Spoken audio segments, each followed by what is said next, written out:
Assalamualaikum warahmatullahi wabarakatuh.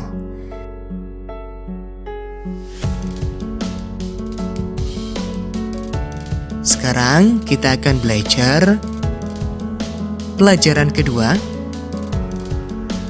mengenal nama-nama Allah dan kitabnya.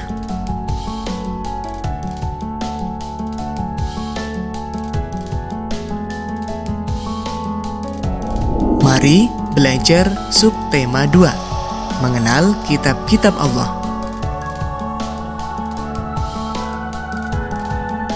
Perintah beriman kepada kitab-kitab Allah.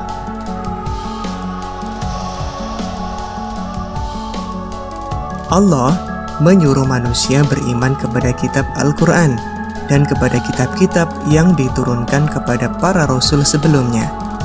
Jika tidak beriman kepada kitab-kitab itu, maka orang itu tergolong orang yang sesat. Bagaimana cara kita beriman kepada kitab-kitab Allah?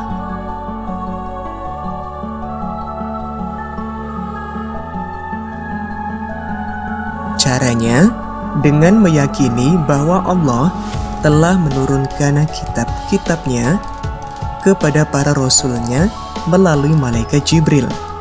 Kitab-kitab tersebut harus dijadikan pedoman hidup untuk menuntun dan mengatur cara kita bersikap dan berperilaku, guna mencapai keselamatan dan kebahagiaan hidup di dunia dan akhirat.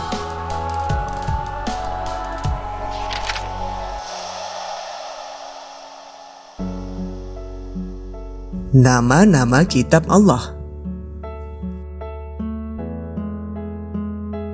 Allah telah menurunkan 4 kitab suci serta beberapa suhuf yang diberikan kepada nabi dan rasul yang berbeda zaman dan umatnya.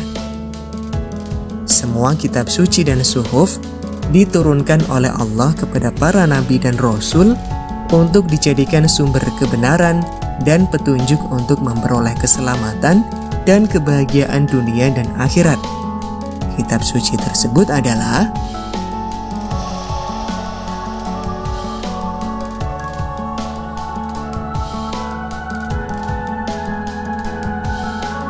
yang pertama, kitab Taurat.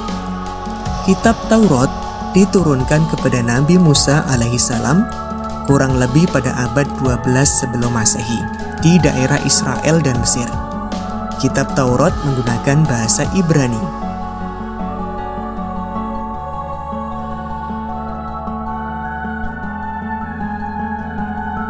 Yang kedua, kitab Zabur. Kitab Zabur diturunkan kepada Nabi Daud alaihissalam ketika beliau menduduki tahta sebagai Raja Bani Israel pada abad 10 sebelum Masehi.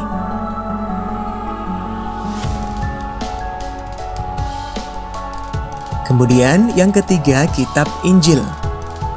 Kitab Injil diturunkan kepada Nabi Isa alaihissalam pada sekitar abad 1 Masehi di daerah Yerusalem.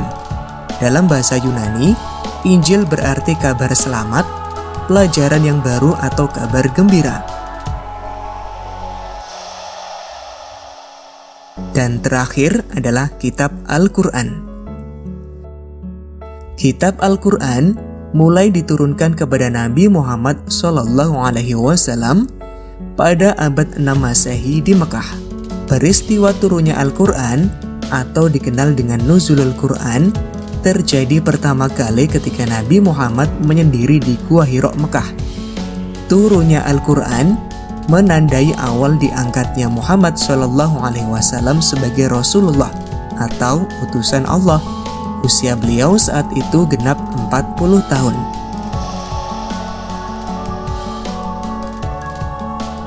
Al-Quran terdiri dari 114 surat, terbagi dalam 30 juz dan 6.236 ayat. Al-Quran diwahyukan selama 22 tahun, 2 bulan, dan 22 hari.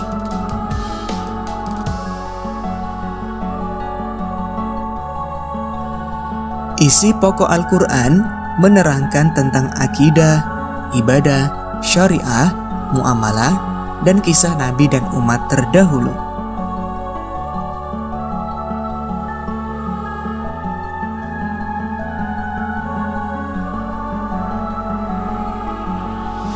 Al-Quran menyempurnakan seluruh hukum-hukum Allah yang terdapat dalam kitab-kitab yang diturunkan sebelumnya.